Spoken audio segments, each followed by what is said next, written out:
Cuando mi hijo Eloy arrojó la carpeta beige sobre la mesa camilla, aplastando sin piedad los recordatorios de defunción de su propia madre, y me soltó con esa frialdad de ejecutivo: «Papá, firma esto, tu buena vida se acabó, ya no estás lúcido». Sentí que el aire abandonaba de golpe la habitación. Las piernas me flaquearon y tuve que agarrarme con fuerza al respaldo del sofá de terciopelo para no desplomarme sobre el terrazo frío. El corazón me golpeaba las costillas como un animal atrapado y el sudor helado me bajaba por la nuca. En ese instante supe, con una certeza aterradora, que aquel día no solo había enterrado a mi esposa, sino que estaba viendo morir la lealtad de mi propia sangre. Suscríbete ahora al canal y activa la campana para ser testigo de cómo un padre acorralado lucha por recuperar su honor perdido. Esta historia, basada en hechos reales, revela las trampas legales que destruyen a miles de familias españolas cada año. Te recomiendo escuchar hasta el final, porque la lección que aprenderás hoy podría salvar tu propio patrimonio mañana. El silencio de los azahares, el olor a nardos y cera quemada todavía impregnaba las cortinas del salón, una mezcla dulzona y mareante que se te agarraba a la garganta. Hacía apenas 6 horas que habíamos dejado a María en el nicho familiar del cementerio de San Fernando, bajo un sol de justicia que parecía burlarse de nuestro luto. La casa en el barrio de El Porvenir, con sus techos altos y sus suelos de mármol, se sentía ahora inmensa, un mausoleo vacío donde el eco de mis propios pasos resonaba como una acusación. Me senté en mi butaca de siempre, con las manos apoyadas sobre las rodillas. Mis manos, manos de trabajador, curtidas por 40 años levantando repuestos del sur, desde un pequeño taller en un garaje hasta convertirlo en el referente del recambio en toda Andalucía. Pero esa noche, acariciando la tela gastada del reposabrazos donde María solía dejar su costura, me sentí diminuto. Un hombre de 82 años no debería sentir miedo en su propia casa, pero el silencio era ensordecedor. No había llorado en el entierro. Los hombres de mi generación aprendimos a tragarnos el llanto hacia adentro, donde se vuelve piedra y pesa en el estómago. Mantuve la compostura, recibí los pésames, estreché manos y aguanté las miradas de lástima de los vecinos. Pobre don Nicasio, ¿qué solo se queda? Si supieran, la soledad no era lo que me aterraba. Lo que me quitaba el sueño era la mirada de Eloy durante la misa. No miraba al ataúd de su madre, miraba el reloj, miraba el móvil, miraba las escrituras de la casa con los ojos de un tasador, no de un hijo. Me levanté con dificultad, las articulaciones protestando por la humedad y la edad, y me dirigí a la cocina para calentar un poco de leche. Necesitaba rutina, necesitaba normalidad, pero antes de que pudiera encender el gas, la puerta de la calle se abrió de golpe. Era Eloy. No llamó al timbre. Todavía tenía llave, por supuesto.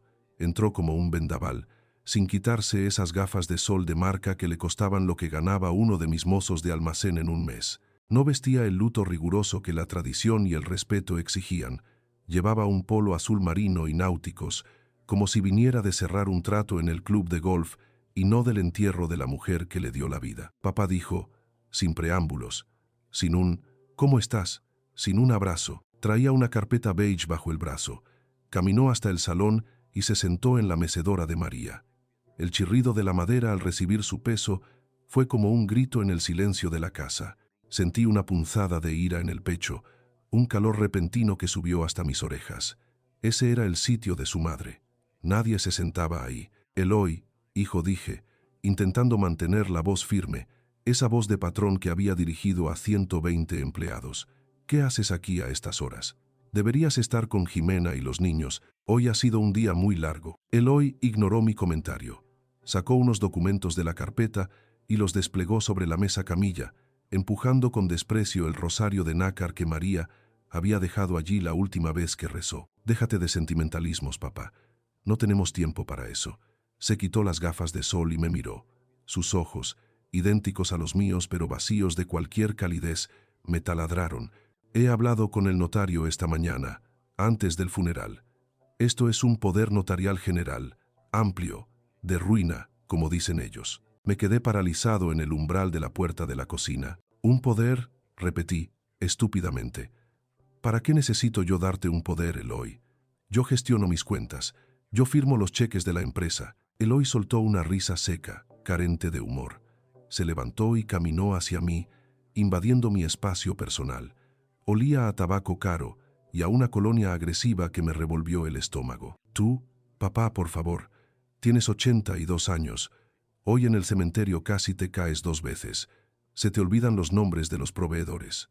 El otro día le dijiste a la cajera del Mercadona que se llamaba Juana cuando se llama Lucía.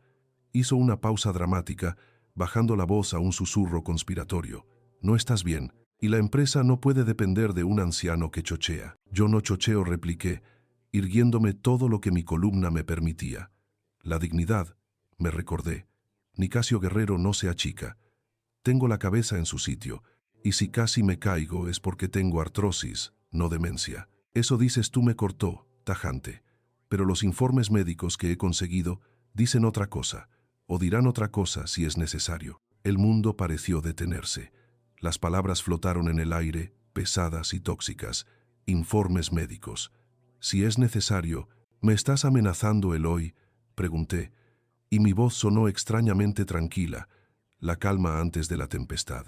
Te estoy salvando, viejo terco, escupió él, perdiendo la fachada de paciencia. La empresa necesita liquidez. Necesito vender las naves del polígono norte y reestructurar la deuda. Y tú, con tu mentalidad de tendero antiguo, nunca lo vas a autorizar.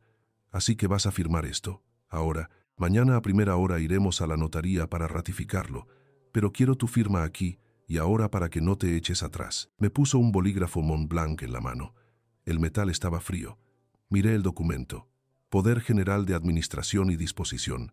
Palabras legales que significaban una sola cosa, mi muerte civil. Si firmaba eso, Eloy podría vender mi casa, vaciar mis cuentas, hipotecar la empresa y dejarme en la calle con lo puesto.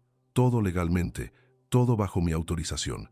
Recordé las conversaciones en voz baja que María y yo teníamos por las noches. Eloy gasta más de lo que tiene, Nicasio.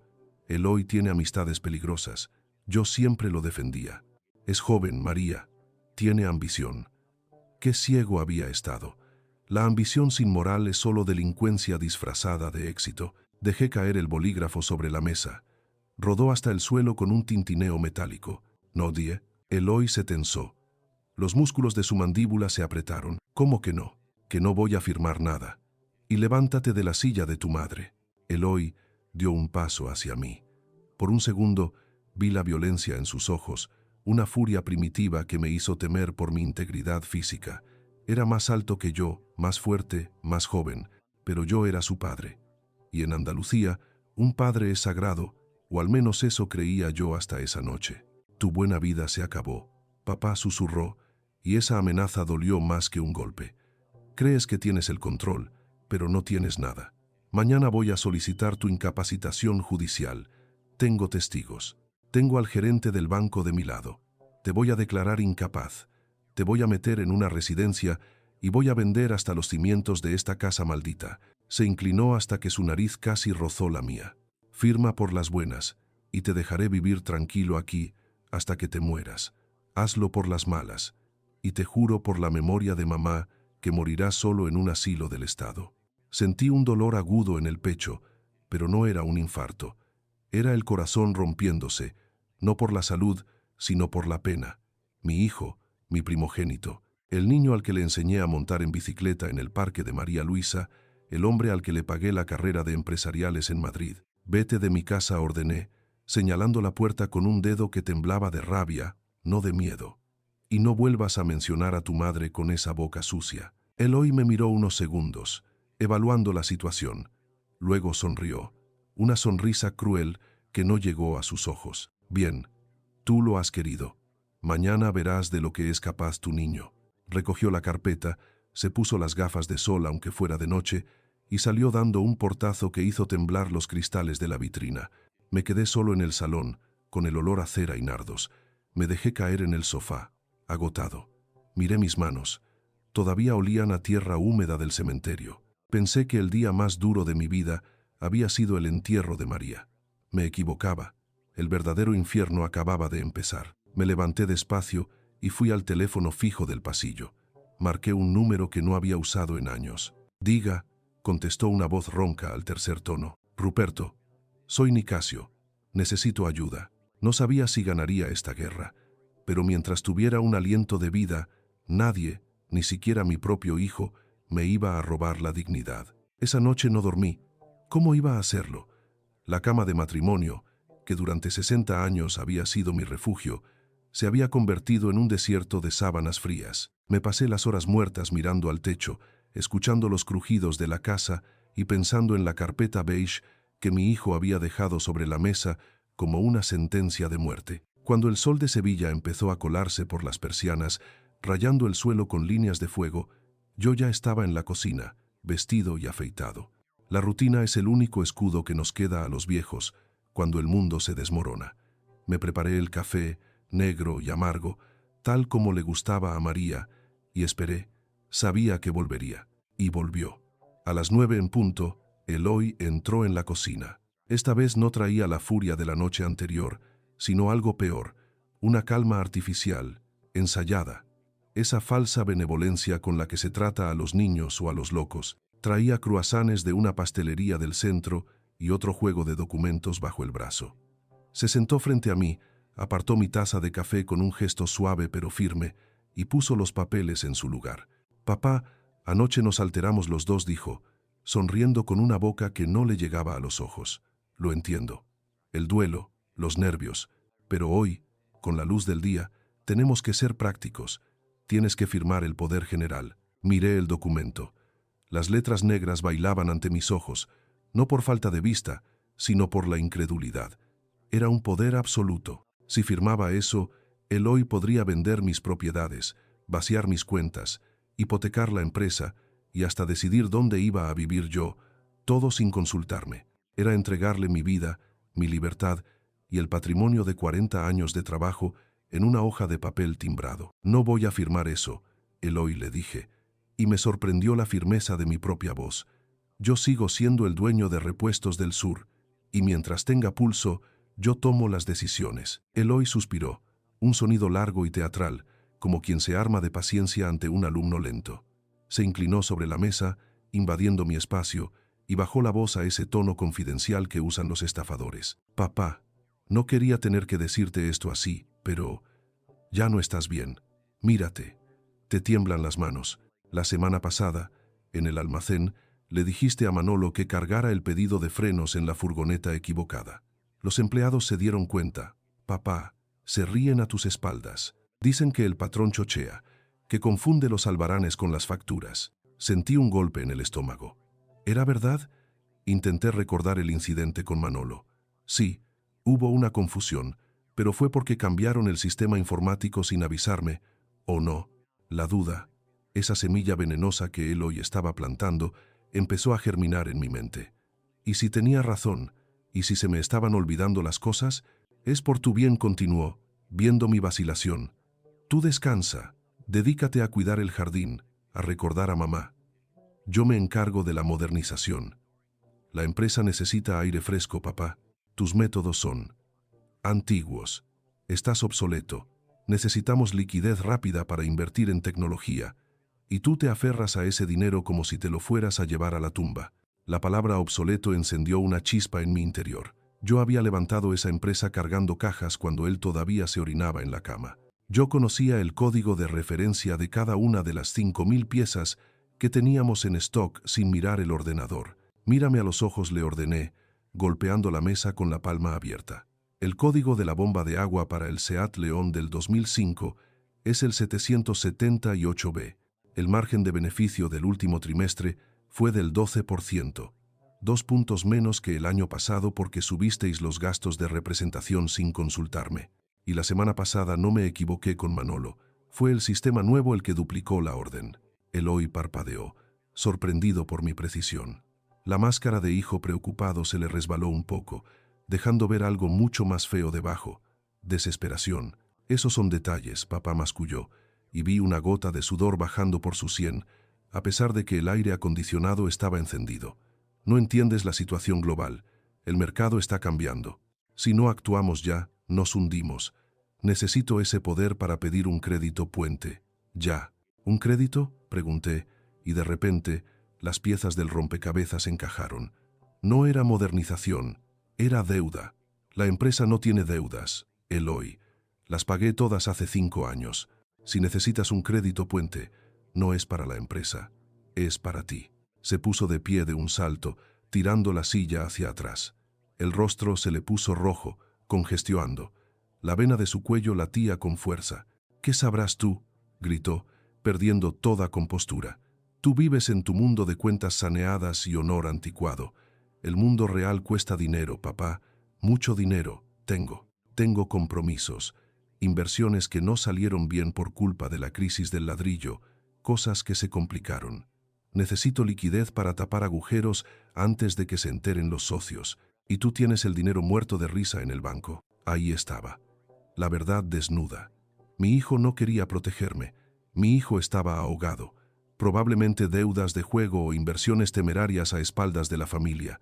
Y quería usar el patrimonio que yo había sudado sangre para construir como salvavidas para su naufragio. No dije, poniéndome de pie también, aunque mis rodillas protestaron. No voy a dejar que arruines el trabajo de mi vida para pagar tus vicios. Vende tu coche, vende tu casa de la playa, pero no vas a tocar un céntimo de la empresa. Eloy me miró con un odio que me heló la sangre. Ya no era mi niño, era un animal acorralado. Se acercó a mí, tanto que pude oler el café rancio en su aliento. Escúchame bien, viejo siseo. Tienes 3/3 en la herencia. La legítima estricta, que es una miseria, y tengo que compartir con mis hermanos. Pero la mejora y la libre disposición, eso es el grueso del dinero, eso es el control de la empresa. Mamá siempre dijo que eso sería para mí, porque soy el mayor, porque soy el que se quedó aquí. Tu madre nunca hubiera permitido esto, le corté, sintiendo que mencionar a María en medio de tanta inmundicia era un sacrilegio. Mamá está muerta, escupió él, y tú estás solo. Si no firmas ese poder por las buenas, te voy a incapacitar. Tengo al médico comprado, tengo al gerente del banco asustado, voy a demostrar que estás senil, y cuando tenga la tutela, papá, cuando tenga el control, no te voy a dejar ni para pipas. Me voy a quedar con la mejora, con la libre disposición y con hasta el último euro de las cuentas. Y tú acabarás tus días mirando una pared blanca y preguntándote por qué no fuiste razonable. Me quedé de piedra. No era solo una amenaza económica, era una declaración de guerra total. Estaba dispuesto a destruirme civilmente, a borrar mi identidad, a anularme como ser humano, solo para cubrir sus deudas. Sal de aquí, le dije, en un susurro. No tenía fuerzas para gritar. Eloy recogió sus papeles con un gesto brusco. Tienes 24 horas, dijo, ya desde la puerta. Mañana a las 10 viene el notario a casa. Si no firmas, empezamos el proceso de incapacitación. Y créeme, papá, no quieres que mis abogados empiecen a escarbar en tu vida. Dio un portazo que hizo retumbar las fotos de los nietos en el aparador. Me quedé solo en la cocina, temblando, no de miedo, sino de una furia fría y lúcida. Eloy había cometido un error de cálculo. Pensaba que estaba atacando a un anciano indefenso y sentimental. Se había olvidado de que antes de ser anciano, fui empresario, y antes de eso, fui un hombre que salió de la nada. Me serví otra taza de café. Mis manos ya no temblaban. Miré el calendario en la pared, 24 horas. Si él quería guerra por la mejora y la libre disposición, la tendría. Pero no iba a ser la guerra que él esperaba. Cogí el teléfono y marqué el número de Benjamín, mi hijo menor, el que vivía en Alemania y al que Eloy siempre había llamado el fracasado. Hijo, dije cuando descolgó, no deshagas la maleta. Te necesito y trae a un buen abogado. La batalla por mi dignidad acababa de empezar y yo no pensaba ser la víctima. Salí de casa con el sol de la mañana golpeándome la nuca, un sol sevillano que, incluso a esas horas, ya picaba como una advertencia. No quise llamar al chofer.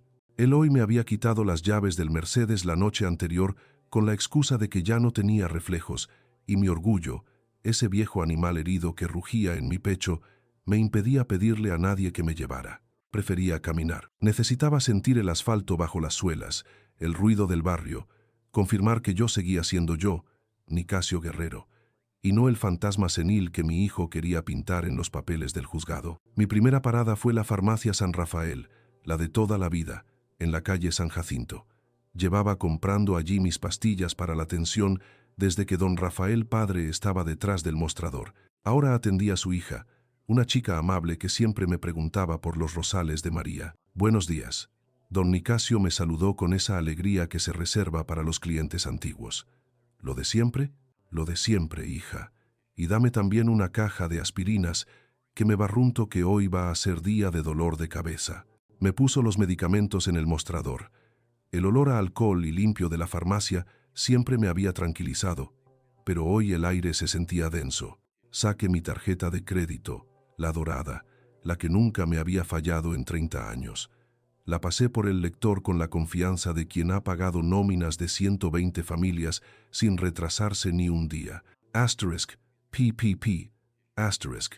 El sonido de error fue seco, breve, pero a mis oídos sonó como un disparo. La chica frunció el ceño y miró la pantalla. «Qué raro», murmuró. «Debe ser el chip, don Nicasio. A veces se rayan. Pruebe otra vez». Lo intenté de nuevo. Me sudaban las manos. Noté que detrás de mí, en la cola, estaba doña Clotilde, la vecina del cuarto, la mayor cotilla de Triana. Sentí su mirada clavada en mi nuca como un alfiler. Asterisk, PPP, asterisk. Operación denegada, leyó la farmacéutica en voz baja, intentando ser discreta, pero en el silencio de la farmacia, su susurro retumbó como un trueno. Pone bloqueo cautelar por titularidad en disputa. El mundo se detuvo. La sangre se me agolpó en las orejas. Bloqueo cautelar. Eloy no había esperado las 24 horas. Había actuado al amanecer, como los cobardes que atacan mientras el enemigo duerme. Me había cortado el grifo. Me había dejado sin un euro en el bolsillo en medio de mi propio barrio. «No se preocupe, don Nicasio», dijo la chica, apiadándose de mi palidez. «Lléveselo. Ya me lo pagará cuando arregle lo del banco. Sé que usted es de fiar». La caridad. Eso fue lo peor.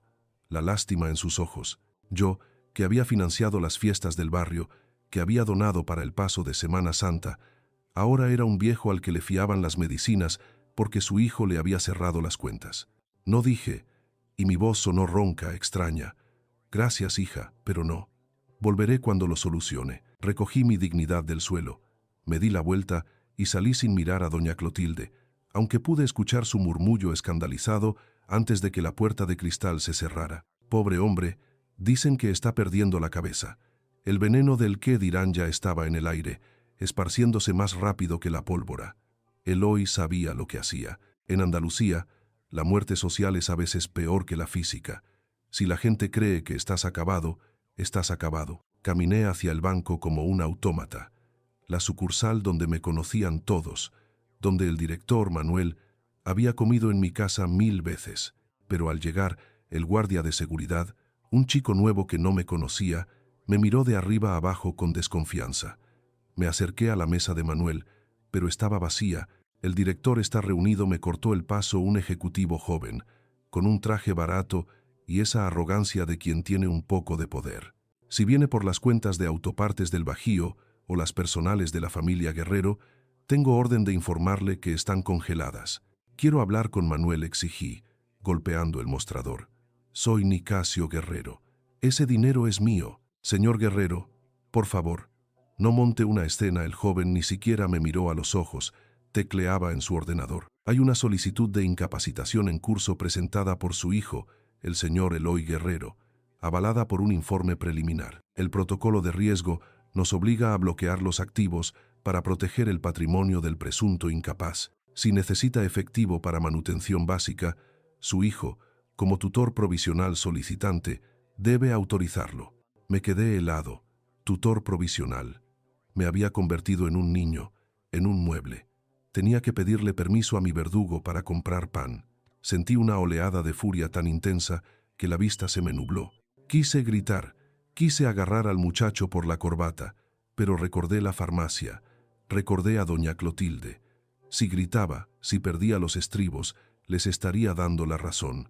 «Mírenlo, el viejo está loco, es violento». Me tragué la bilis, me ajusté la chaqueta, aunque me asfixiaba, y salí del banco con la cabeza alta, caminando muy despacio para no caer. Pero una vez en la calle, bajo el sol implacable que derretía el asfalto, me sentí perdido. No podía volver a casa. Esa casa ya no era mía, era territorio enemigo. No tenía dinero para un taxi, no tenía a María para consolarme.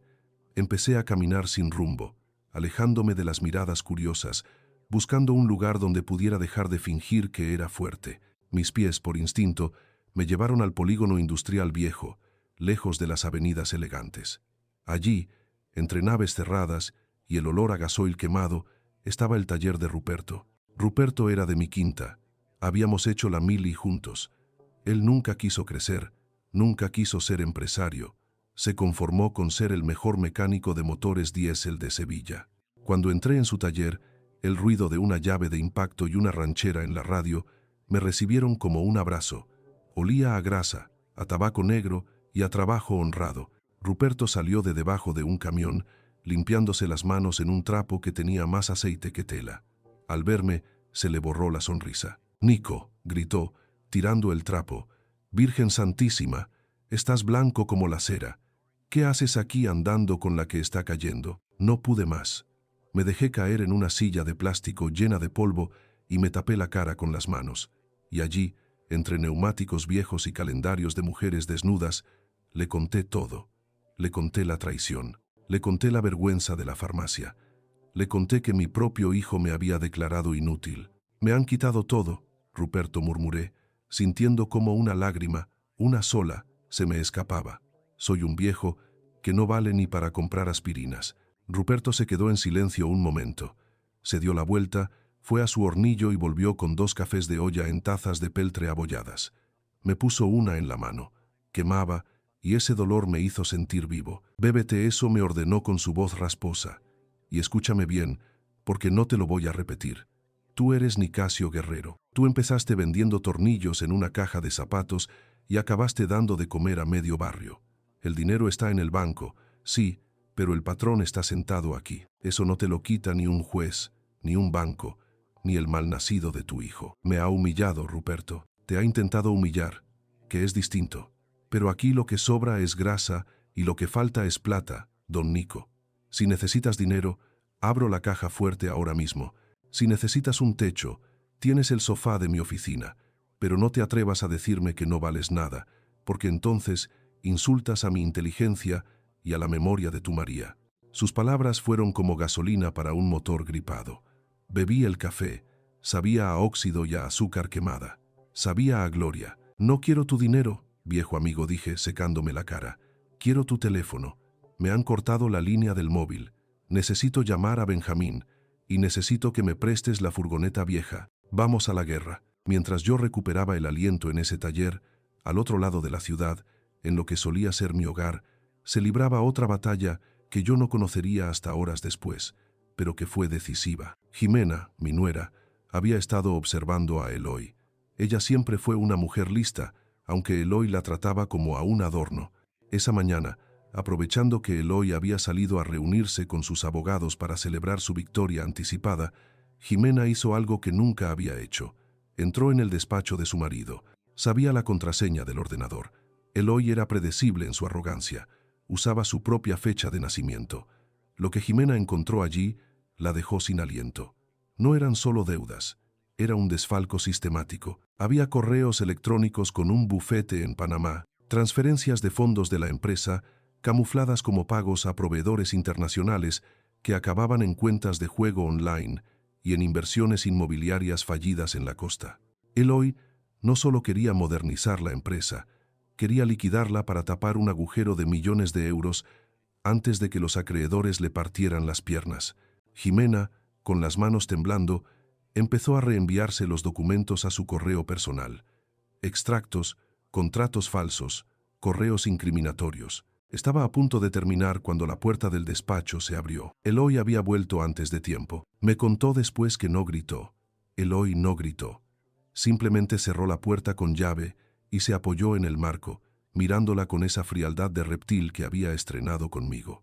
«¿Qué crees que haces, Jimena?», preguntó suavemente. «Sé lo que has hecho», Eloy, dijo ella, intentando ser valiente, aunque estaba aterrorizada. «Le estás robando a tu padre. Te estás jugando el futuro de nuestros hijos. Voy a decírselo a Nicasio. Voy a ir a la policía». Eloy se rió. Se acercó a ella, le arrancó el ratón de la mano y cerró el portátil de un golpe seco. «No vas a ir a ninguna parte, cariño. ¿Crees que alguien te va a creer? Eres una ama de casa con historial de depresión posparto. Tengo a los médicos de mi lado, ¿recuerdas? Igual que papá está senil, tú estás inestable. La agarró del brazo, fuerte, haciéndole daño. Si sales de esta habitación, si haces una sola llamada, te juro que te interno en la clínica de reposo de Querétaro esta misma tarde. Diré que has tenido un brote psicótico, diré que eres un peligro para los niños, y no volverás a verlos hasta que yo diga. ¿Me has entendido? Jimena asintió, llorando de impotencia. Eloy le quitó el móvil y la empujó hacia el sillón. Quédate ahí, y calladita. Mañana, cuando sea el dueño de todo, quizás te perdone. La dejó encerrada en su propia casa, incomunicada, aterrorizada. Eloy pensaba que había ganado. Tenía a su padre en la calle y a su mujer neutralizada, pero cometió el error clásico de los tiranos, subestimar a sus víctimas. No sabía que yo estaba en el taller de Ruperto, con las manos manchadas de grasa, trazando un plan. Y no sabía que Jimena, aunque asustada, era madre antes que esposa. Y una madre acorralada es más peligrosa que cualquier lobo. Miré a Ruperto. Arranca la furgoneta, le dije. Tenemos que recoger a un abogado. La humillación de la farmacia se había convertido en combustible. Ya no me importaba el qué dirán, solo me importaba el qué haré. Y lo que iba a hacer era demostrarle a mi hijo que el patrón no se retira. El patrón contraataca. La furgoneta de Ruperto traqueteaba por la avenida de Kansas City, camino a la estación de Santa Justa. El aire acondicionado no funcionaba, y el calor de Sevilla entraba por las ventanillas bajadas mezclado con el ruido del tráfico, pero yo no sentía calor, sentía frío. Ese frío interior que te cala los huesos cuando te das cuenta de que has vivido equivocado media vida. Ruperto conducía en silencio, respetando mi angustia. Yo miraba el reloj cada 2 minutos. El AVE de Madrid llegaba a las 12:15. Benjamín, mi Benjamín, el hijo menor, el que se fue a Alemania hace 10 años dando un portazo porque decía que yo era un dictador y que Eloy era un lamebotas peligroso. ¿Cuánto le discutí? ¿Cuánto le reproché que abandonara la empresa familiar para irse a diseñar motores a Múnich? La oveja negra, le llamaba yo en las cenas de Navidad, mientras Eloy me reía las gracias y me llenaba la copa de vino. Qué ciego, Dios mío, qué ciego había estado. La oveja negra no era la que saltaba la valla para buscar su camino. El lobo estaba dentro del redil, durmiendo a mis pies. Cuando lo vi salir del andén, se me encogió el corazón. Venía vestido con un traje gris impecable, pero sin corbata, arrastrando una maleta pequeña con esa eficiencia alemana que se le había pegado. Tenía más canas de las que recordaba en las sienes, y la mandíbula tensa, idéntica a la mía. No nos abrazamos. Los guerreros no somos de abrazos en público, y menos después de tanta distancia. Me miró, vio la furgoneta vieja de Ruperto, vio mi ropa arrugada la misma de ayer y comprendió la gravedad de la situación sin que yo tuviera que decir una palabra. Sube, le dije, y mi voz se quebró un poco. Tenemos prisa. Ya dentro, con el ruido del motor ahogando los sollozos que yo me tragaba, rompí mi silencio estoico. Tenías razón, solté, mirando al frente, a la carretera, en todo. Eloy. Eloy me ha traicionado, hijo. Me ha bloqueado las cuentas. Dice que estoy loco. Benjamín no dijo te lo dije. No hizo leña del árbol caído. Simplemente puso su mano sobre mi hombro, un peso firme y cálido. ¿Cuánto tiempo tenemos, papá? Mañana es la junta de accionistas. Quiere incapacitarme antes de que empiece. Ha secuestrado a Jimena, creo. No me coge el teléfono. Entonces no vamos a casa, dijo Benjamín, sacando su móvil y marcando un número. Vamos a ver a Tirso. Ruperto, ¿sabes llegar a la calle Sierpe sin pasar por el centro para que no nos vean? Ruperto asintió por el retrovisor. Yo llego a Sierpes hasta con los ojos cerrados, niño. Tirso no era un notario cualquiera. Era de la vieja escuela sevillana, de los que todavía usaban pluma estilográfica y guardaban los secretos de media ciudad en archivadores de madera noble que olían a cera y a tiempo. Había redactado mi testamento hacía 20 años. Era mi amigo. Cuando entramos en su despacho, sorteando a la secretaria nueva que nos miró con espanto por nuestras pintas, Tirso se levantó de su sillón de cuero verde. «Nicasio», exclamó, quitándose las gafas de lectura. «Pero, hombre de Dios, ¿qué haces aquí sin cita y con esa cara? Me ha llamado Eloy hace 1 hora. Dice que estás indispuesto, que no puedes firmar nada. Eloy miente», Tirso dijo Benjamín, cerrando la puerta con llave tras de sí. «Y venimos a demostrártelo». Me senté en la silla de confidente. esa silla donde tantas veces había hablado de negocios y herencias con ligereza. Ahora, cada palabra pesaba como una losa. Le contamos todo: el bloqueo de las tarjetas, la humillación en la farmacia, la amenaza de incapacitación, los documentos que Jimena había encontrado antes de desaparecer. Tirso escuchaba con el rostro pétreo, tamborileando con los dedos sobre la mesa. Cuando terminé, soltó un suspiro largo y se frotó los ojos. Esto es un atropello, Nicasio, pero legalmente, Eloy ha jugado sus cartas con una maldad exquisita. Ha activado un protocolo de protección preventiva. Si el banco tiene la sospecha de incapacidad, bloquean para protegerte. Pero yo no estoy incapacitado. Tirso golpeó la mesa. Mírame, ¿te parezco senil? Yo sé que no lo estás, pero un juez no te conoce. Y si Eloy presenta esos informes médicos preliminares mañana en el juzgado, te nombrarán un tutor cautelar. Y adivina quién se ofrecerá voluntario. El die con amargura. Exacto. Y una vez que sea tu tutor, Nicasio, tendrá el control de facto sobre tu patrimonio. No podrá venderlo todo inmediatamente, pero podrá gestionarlo. Y lo más importante, podrá evitar que cambies tu testamento. Ahí estaba la clave: la herencia. Tirso se levantó y fue hacia una pizarra blanca que tenía en un rincón, un anacronismo en ese despacho decimonónico. Escuchadme bien los dos. En España, la herencia es sagrada y matemática. Se divide en 3/3. Dibujó un círculo y lo partió en 3 quesitos. La legítima estricta. Esa no se la puedes quitar a Eloy, a menos que haya sentencia firme por maltrato o injurias graves, y eso tarda años en salir. Ese tercio se reparte igual entre todos los hijos. Eloy tiene asegurada su parte ahí. Benjamín asintió. Conocía la ley. Pero aquí están las joyas de la corona, continuó Tirso, señalando los otros 2/3, la mejora y la libre disposición. 2/3 de tu patrimonio total. Ahora mismo, en tu testamento actual, el que redactamos hace años, le dejabas la mejora a Eloy por su dedicación a la empresa y la libre disposición a partes iguales. Sentí una náusea repentina. Yo había premiado al verdugo y castigado al inocente. Eloy no quiere solo gestionar la empresa, papá, intervino Benjamín, con esa mente analítica de ingeniero. Eloy necesita la mejora y la libre disposición para avalar sus deudas. Si te incapacitas sin que cambies el testamento, esos 2/3 son suyos el día que faltes. Y mientras tanto, los usará como garantía. Exacto, dijo Tirso. El plan de Eloy es perfecto, siempre y cuando tú sigas siendo el pobre anciano confundido hasta mañana. Pues se acabó el anciano confundido, dije, poniéndome de pie. La adrenalina había borrado el cansancio. Tirso, quiero cambiarlo todo. Ahora mismo. Tirso sonrió. Una sonrisa afilada de viejo zorro legal. Eso quería oír. Vamos a hacer 2 cosas, Nicasio.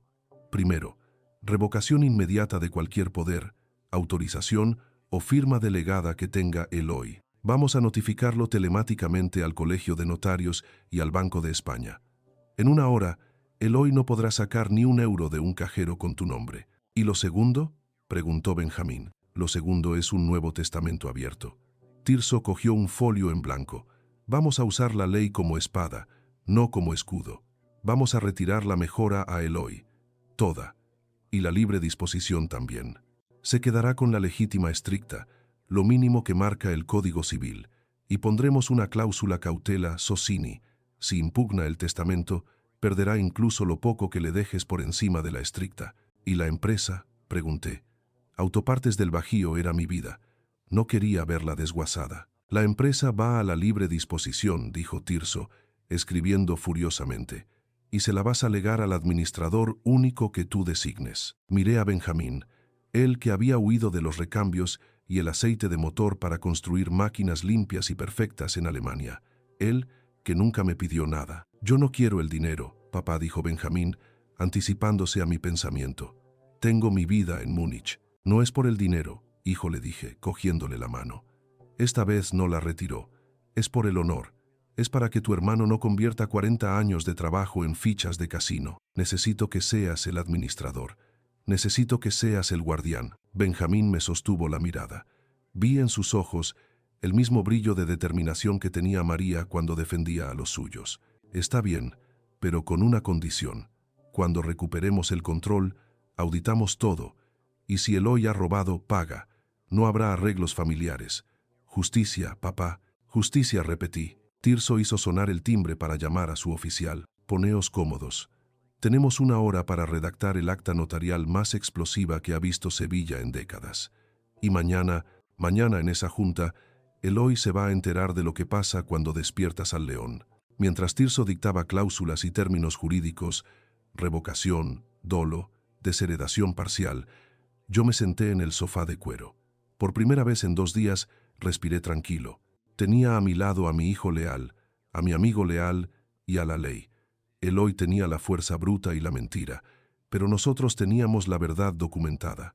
Miré a Benjamín, que revisaba los borradores con un bolígrafo rojo, corrigiendo detalles con precisión quirúrgica. «Perdóname por haberte llamado oveja negra», le susurré. Él levantó la vista, y por primera vez sonrió de verdad. Las ovejas negras son las que no siguen al rebaño cuando se dirige al precipicio. Papá, ahora déjame leer esto, que quiero asegurarme de que Eloy no encuentre ni una sola grieta por donde colarse. Estábamos listos. La defensa había terminado. Empezaba el ataque.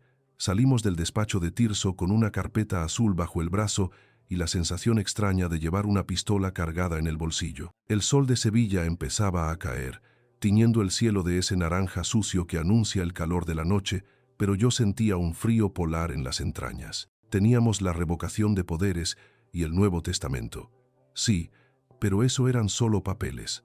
Para ganar la guerra que se avecinaba mañana en la Junta de Accionistas, necesitábamos munición real, necesitábamos pruebas, no podíamos volver a casa.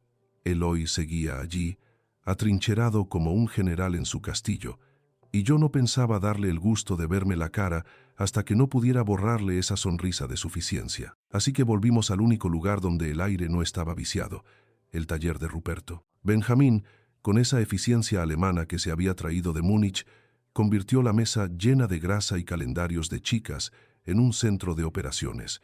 Abrió su portátil, conectó un módem portátil y empezó a teclear con una velocidad que mareaba.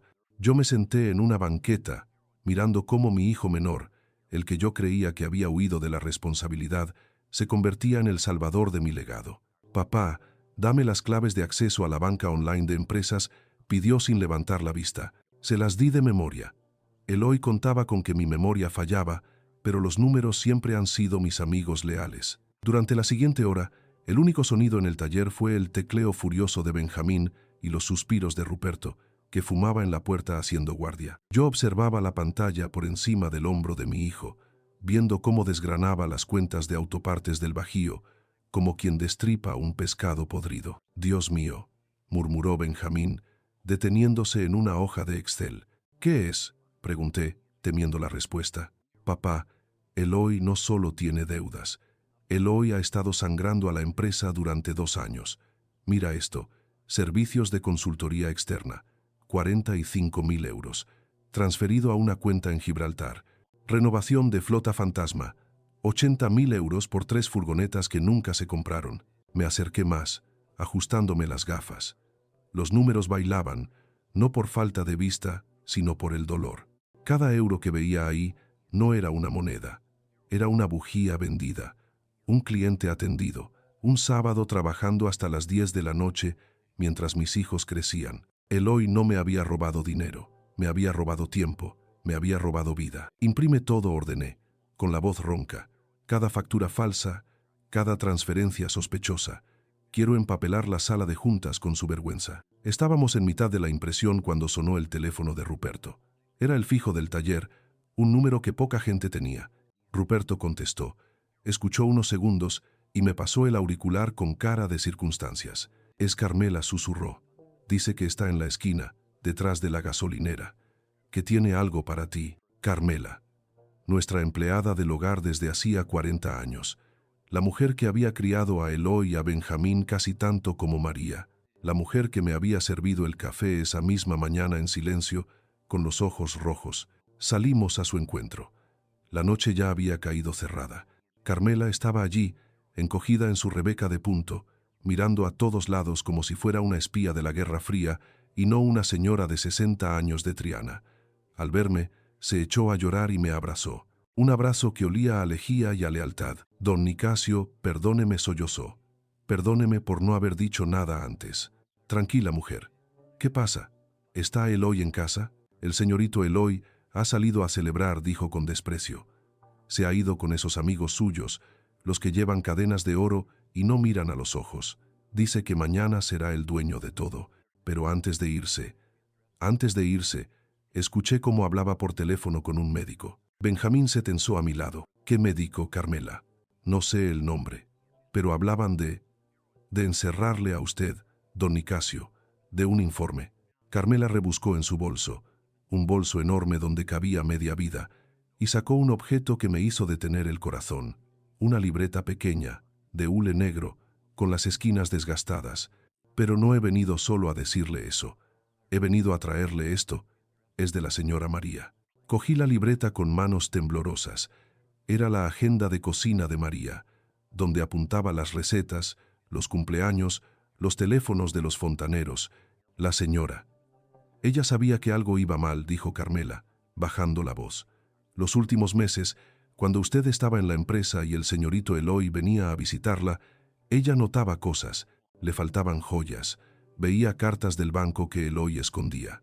Y empezó a apuntarlo todo, don Nicasio. Me dijo, Carmela, si algo me pasa antes de que yo pueda contárselo a Nicasio, dale esto, que sepa que no está loco, que sepa que su mujer no era tonta. Abrí la libreta bajo la luz amarillenta de una farola. Allí, con la caligrafía picuda y elegante de mi esposa, que hacia el final temblaba por la enfermedad, estaba la crónica de una traición anunciada. 14 de enero. Eloy me pide 5.000 euros. Dice que es para un problema legal. Le digo que hable con su padre. Se pone agresivo. Le doy mis pendientes de perlas para que se calle. 3 de marzo. He visto una carta de aviso de embargo a nombre de Eloy. La ha roto antes de que yo pudiera leerla bien. Dios mío, ¿qué ha hecho mi hijo? 20 de abril. Nicasio está preocupado por el inventario. Eloy le miente. Lo he oído mentirle en su cara sobre el stock de baterías. Tengo miedo, no por el dinero, sino por Nicasio. Eloy lo mira con odio. Las lágrimas, esas que me había tragado en el entierro y en el banco, empezaron a caer sobre el papel, emborronando la tinta azul. María lo sabía. María había sufrido en silencio sus últimos meses de vida, protegiéndome, intentando comprar la paz con sus joyas para que yo no sufriera la decepción de ver a mi hijo como realmente era. Tu madre nos protege desde el cielo, hijo, le dije a Benjamín, pasándole la libreta. Él leyó un par de páginas y cerró los ojos, apretando la mandíbula hasta que los músculos le saltaron. Esto no es solo una prueba económica, dijo Benjamín con voz de hielo. Esto es la prueba moral. Eloy no solo te robó a ti, extorsionó a mamá en su lecho de muerte. Ya teníamos los números, ya teníamos la justificación moral, pero nos faltaba la pieza final del rompecabezas, la pieza que explicaba la prisa de Eloy, y esa pieza llegó media hora después, cuando volvíamos al taller. El móvil de Benjamín sonó. Era un número oculto. Lo puso en altavoz. Benjamín era un susurro, una voz rota por el pánico. Jimena, gritó Benjamín. ¿Dónde estás? ¿Estás bien? Estoy en la calle. He escapado. Eloy se dejó la llave de la puerta trasera puesta cuando salió de fiesta. Se oía el tráfico de fondo y su respiración agitada. Benjamín, tenéis que venir a buscarme. Tengo algo. Vamos para allá. ¿Dónde estás? En la parada de taxis de Plaza de Cuba. Daos prisa. Si vuelve y ve que no estoy. Ruperto condujo como si estuviera en un rally. Llegamos a Plaza de Cuba en 10 minutos. Jimena estaba allí, escondida detrás de un kiosco, todavía con la ropa de estar por casa y una chaqueta puesta encima a toda prisa. Tenía la cara lavada en lágrimas y un pendrive apretado en la mano como si fuera un diamante. Se subió a la furgoneta y al verme, se derrumbó. Perdóname, Nicasio. Perdóname por no haber tenido valor antes. Ya estás a salvo, hija, le dije, acariciándole el pelo. Ya estás con nosotros. No lo entendéis, dijo ella, sacando el pendrive y conectándolo al portátil de Benjamín en cuanto llegamos al taller. No es solo el dinero. Eloy no solo quiere el poder. Eloy quiere anularte. Mirad esto. Benjamín abrió el archivo que Jimena señalaba. Era un PDF escaneado, un informe médico psiquiátrico, firmado, sellado y fechado, para el día de mañana. Dictamen pericial de incapacidad permanente. Paciente: Nicasio Guerrero. Diagnóstico: demencia senil tipo Alzheimer avanzado con episodios de agresividad. Recomendación: ingreso inmediato en centro cerrado y tutela legal completa a favor del hijo primogénito. Me quedé mirando la pantalla. El informe describía a un hombre que no existía. Decía que yo no reconocía a mis familiares, que me orinaba encima, que era violento. Todo mentira, todo comprado. Le ha costado 10.000 euros, dijo Jimena. Oí cómo se lo contaba a su abogado por teléfono. Mañana, en la junta, iba a presentar esto. Iba a pedir que la policía te llevara directamente desde la sala de juntas al psiquiátrico de Miraflores. Tenía la ambulancia ya contratada, Nicasio.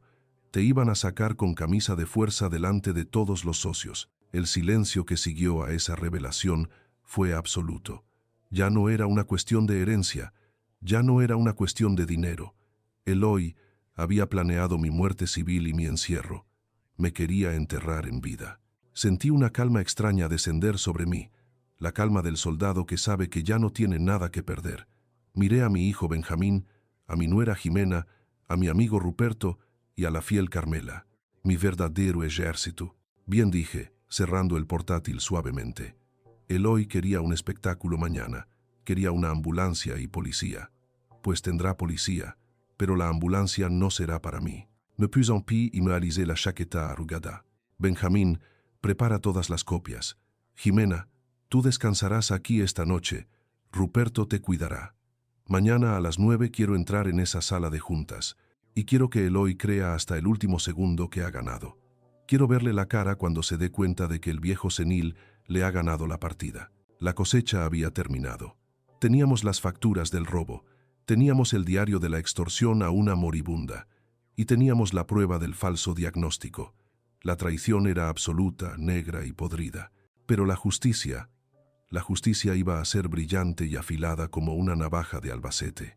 Mañana, el patrón volvería a su silla. Dicen que el hábito no hace al monje, pero en Sevilla, el traje hace al patrón. Esa mañana, en el pequeño baño del taller de Ruperto, me afeité con navaja, con el pulso firme de un cirujano, mirándome al espejo no para buscar las arrugas, sino para encontrar al hombre que había levantado un imperio de la nada. Me puse mi mejor traje de alpaca gris marengo, el que usaba para las bodas y los tratos importantes, y una camisa blanca almidonada que Carmela había planchado esa misma madrugada con lágrimas en los ojos. Me anudé la corbata de seda azul oscura. No era un disfraz, era mi armadura.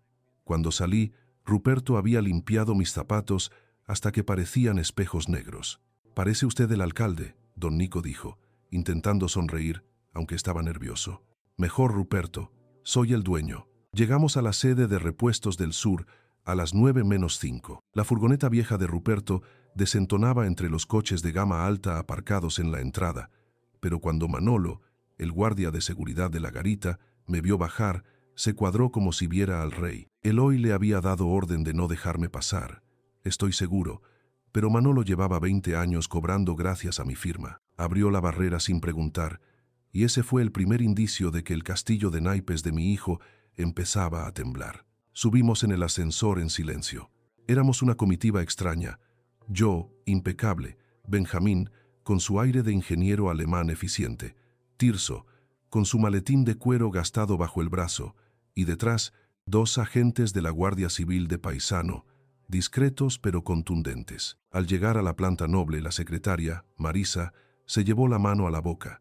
Tenía los ojos hinchados. «Don Nicasio», susurró, «están dentro. Han venido unos hombres de Madrid. El señorito Eloy dice que van a firmar la venta de la división logística.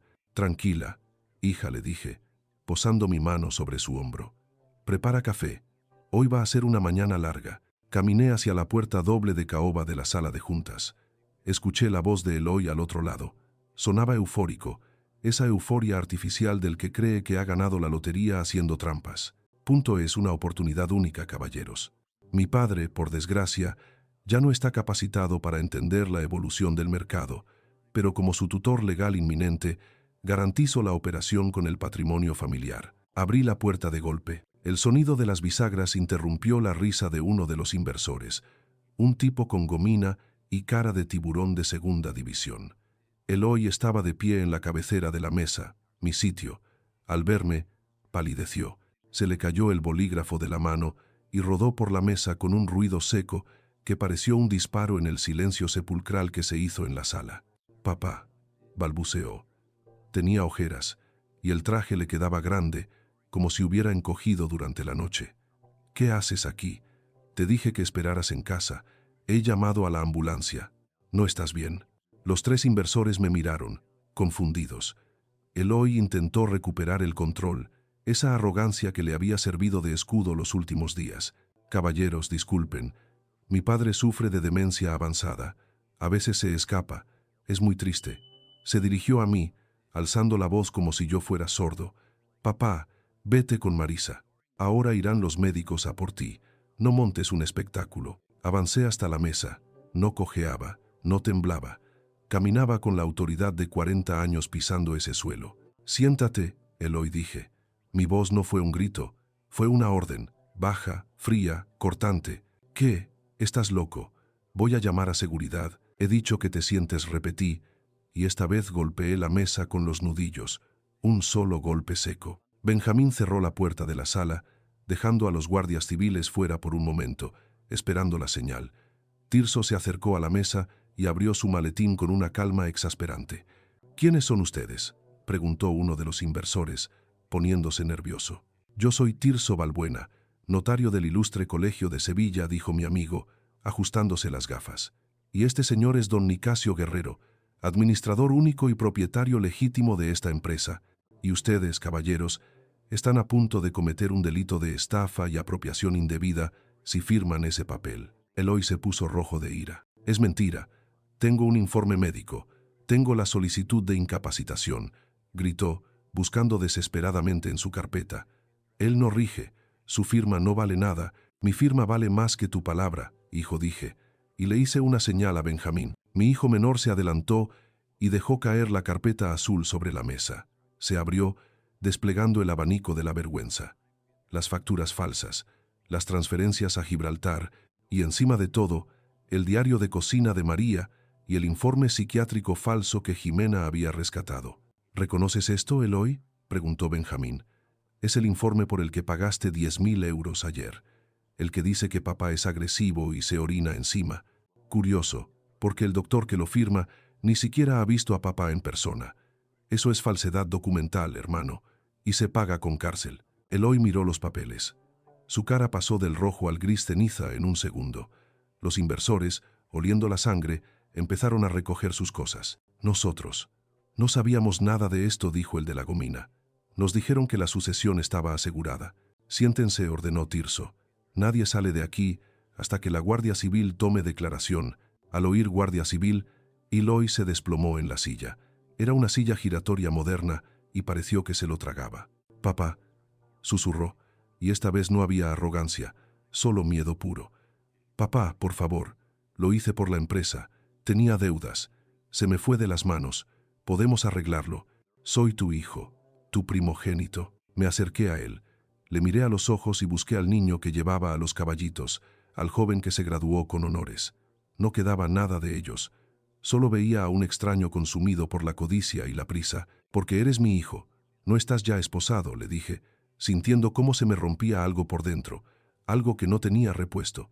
«Pero ya no eres mi heredero». Tirso sacó el acta notarial que habíamos firmado la noche anterior. El sonido del papel al desdoblarse fue el único ruido en la sala. «A las 8 de la mañana de hoy se ha revocado cualquier poder notarial a nombre de Eloy Guerrero», leyó Tirso con voz monocorde. «Asimismo, se ha procedido a la modificación del testamento de don Nicasio». Eloy levantó la vista, con los ojos llenos de lágrimas de cocodrilo. ¿Me has desheredado? No puedes. La ley. Conozco la ley mejor que tú, que solo la usas para trampear», le cortó Tirso. «Tienes derecho a la legítima estricta, 1/3, repartido con tus hermanos, y nada más». «¿Y la mejora?», preguntó Eloy, con la voz ahogada. «¿Y la libre disposición y el control de la empresa?» «La mejora y la libre disposición son para quienes honran a sus padres, no para quienes intentan encerrarlos en un manicomio», dije yo.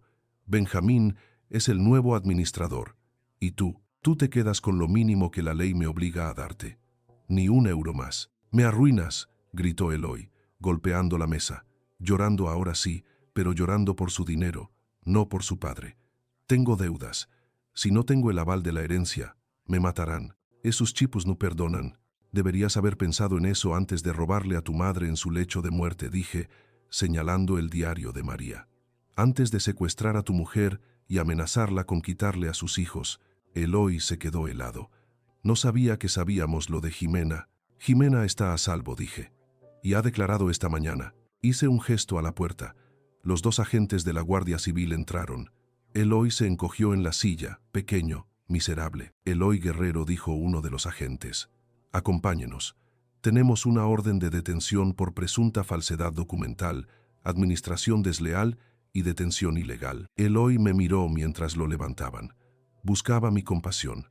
Buscaba al padre que siempre le había sacado las castañas del fuego. Papá, Hosogo, gimió. Me mantuve firme, erguido en mi traje gris, aunque por dentro estaba llorando sangre. He hecho lo que tenía que hacer, Eloy. Te he dado la vida, te he dado una educación y te he dado oportunidades. Tú has elegido este final. Se lo llevaron. Los inversores fueron interrogados allí mismo. Yo me quedé de pie frente al ventanal, mirando Sevilla. Benjamín se acercó y se puso a mi lado. Se acabó, papá, dijo suavemente. No, hijo, respondí, mirando el vacío que había dejado mi primogénito en la silla. Ahora empieza lo difícil. Ahora toca limpiar la casa. La confrontación había terminado. No hubo gritos, ni violencia física. Solo la frialdad de los hechos y el peso de la ley cayendo como una guillotina sobre el cuello de la ambición desmedida. Eloy había apostado mi dignidad en la mesa de juego y había perdido. Cuando los agentes de la Guardia Civil le pusieron las esposas a mi hijo, el clic metálico sonó más fuerte que cualquier grito. Fue un sonido definitivo, como el cerrar de un ataúd. Eloy, que minutos antes presidía la mesa con aires de grandeza, se había desmoronado físicamente. Estaba encorvado, con el rostro bañado en un sudor frío y sucio, y los ojos desorbitados buscando una salida que no existía. Un momento, por favor, le pedí al teniente. Mi voz sonó cansada, pero firme. El agente asintió y dio un paso atrás, aunque sin soltar el brazo de Eloy. Me acerqué a mi primogénito. Olía a miedo, olía a derrota. Papá, gimió, y verle llorar me provocó una mezcla insoportable de asco y piedad. Papá, diles que ha sido un malentendido. Lo hice por la familia, lo hice por nosotros. Esos prestamistas son gente peligrosa. Me amenazaron con ira por los niños. Solo quería proteger el patrimonio para poder pagarles y que nos dejaran en paz. Le miré en silencio. Incluso con los grilletes puestos, seguía mintiendo. Seguía intentando manipularme utilizando a mis nietos como escudo humano. No, Eloy, dije suavemente. No lo hiciste por la familia. Lo hiciste por tu ego, porque querías vivir una vida que no podías pagar. Y cuando el agua te llegó al cuello, decidiste ahogarnos a todos para flotar tú. Has secuestrado a tu mujer, has difamado a tu padre. Y lo peor de todo, has manchado el apellido Guerrero. Tengo miedo, papá. No puedo ir a la cárcel. Me matarán allí dentro. No soy fuerte como tú. Esa frase me dolió más que la traición. No soy fuerte como tú. Quizás esa era mi culpa. Quizás le había dado demasiado, le había protegido demasiado, y había criado a un hombre de paja que se deshacía con la primera lluvia. Pero el tiempo de las lamentaciones había pasado. Ahora tocaba el tiempo de la justicia. Escúchame bien, porque no lo voy a repetir, le dije, acercándome tanto que pude ver las venas rojas en sus ojos. Tienes dos caminos ahora mismo. Eloy levantó la cabeza, aferrándose a esa esperanza como un náufrago. El primero, continué, es que deje que la justicia siga su curso completo. Falsedad documental, estafa, detención ilegal. Te caerán 10 años, Eloy. Y te aseguro que Benjamín y yo nos presentaremos como acusación particular para que cumplas hasta el último día. Perderás la casa, perderás a tus hijos y perderás el apellido. Eloy tembló. ¿Y el segundo?, preguntó con un hilo de voz. El segundo es el camino de la vergüenza, pero de la libertad. Tirso tiene preparado un documento de reconocimiento de deuda. Vas a confesar el desfalco. Vas a vender tu coche, tu apartamento en la playa y tus relojes. Vas a devolver hasta el último céntimo que robaste a la empresa. Si haces eso, retiraremos los cargos por la vía penal y lo dejaremos en un acuerdo extrajudicial por administración desleal. No irás a la cárcel. Lo haré, papá. Lo vendo todo. Asentía frenéticamente. Gracias, papá, gracias. No he terminado, le corté, helándole la gratitud en la boca. Hay condiciones. La primera, renuncias a tu puesto en la empresa y a cualquier cargo futuro. Benjamín es el único administrador. La segunda, aceptas el Nuevo Testamento. Te quedas con la legítima estricta. Ni un euro de la mejora, ni un euro de la libre disposición. Todo eso será para tus hijos, administrado por mí hasta que sean mayores de edad. Pero, ¿de qué voy a vivir?, protestó. Y en esa protesta vi que, en el fondo, seguía sin entender la magnitud de su pecado. De tu trabajo, respondí. Tienes 2 manos, úsalas, pero no las usarás en Sevilla. ¿Me echas? Te exilio. No quiero cruzarte por la calle Sierpes. No quiero verte en la feria. No quiero que la gente murmure cuando pases. Te irás a la delegación logística de Huelva, al almacén viejo. Empezarás de cero, cargando cajas, como hice yo, como debiste hacer tú. Si demuestras, con los años, que has aprendido lo que significa la honradez, quizás te deje volver a sentarte a mi mesa en Navidad, pero hasta entonces, para mí no eres mi hijo, eres un deudor. Eloy bajó la cabeza. Sabía que no tenía opción. Era el almacén o la celda. ¿Y Jimena?, preguntó. ¿Y los niños? Jimena y los niños se quedan en la casa familiar, bajo mi protección y la de Benjamín. Tú no te acercarás a ellos hasta que ella lo decida. Has perdido el derecho a ser cabeza de familia el día que encerraste a la madre de tus hijos como a un animal. Miré al teniente y asentí. Llévenselo. Que preste declaración. Mañana enviaremos al abogado para formalizar el acuerdo. Mientras se lo llevaban, Eloy se giró una última vez. Papá, dijo, y esta vez sonó como el niño que se había caído de la bicicleta hace 40 años. Lo siento. No contesté. Me quedé de pie, erguido, sintiendo cómo se me desgarraba el alma mientras mantenía la cara de piedra. Cuando la puerta se cerró y el silencio volvió a la sala de juntas, sentí que los años se me caían encima de golpe. Me tuve que apoyar en la mesa de caoba para no caer. Benjamín estaba a mi lado en un segundo, sujetándome el brazo. Siéntate, papá. Me dejé caer en mi silla, la silla del patrón. Pero no me sentía victorioso. Me sentía viudo y huérfano de hijo, todo en la misma semana. Tirso se acercó y me puso una mano en el hombro. Has hecho lo correcto, Nicasio. Has salvado la empresa. Has salvado el patrimonio de tus nietos. He salvado el honor, Tirso, murmuré, mirando mis manos, que por fin empezaban a temblar. Pero he perdido a un hijo. La justicia es necesaria, amigo mío, pero sabe a ceniza. Jimena entró en la sala en ese momento.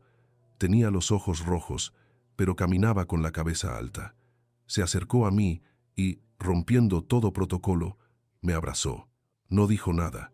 No hacía falta. En ese abrazo estaba el agradecimiento de una madre y el consuelo de una hija. Vamos a casa, Nicasio me dijo. Carmela ha preparado el almuerzo.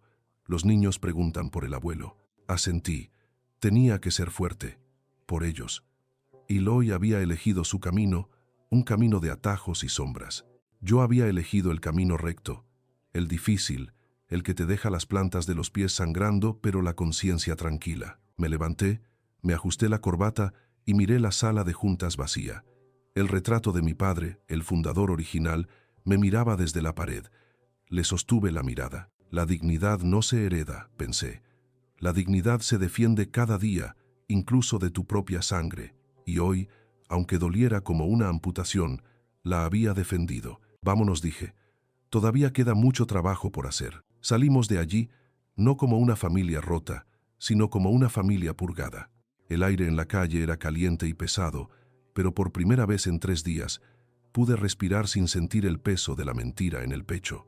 Han pasado 6 meses desde aquel día en la sala de juntas, 6 meses desde que el apellido Guerrero dejó de ser la comidilla de los cafés de Triana. Hoy hace un día de esos que engañan en Sevilla, con un sol que todavía pica como en verano, pero con un aire que ya trae el olor del otoño. Estoy en el jardín trasero, con las tijeras de podar en la mano y las rodillas clavadas en la tierra, frente a los rosales que plantó María hace 40 años. Estaban muriéndose, ¿sabes?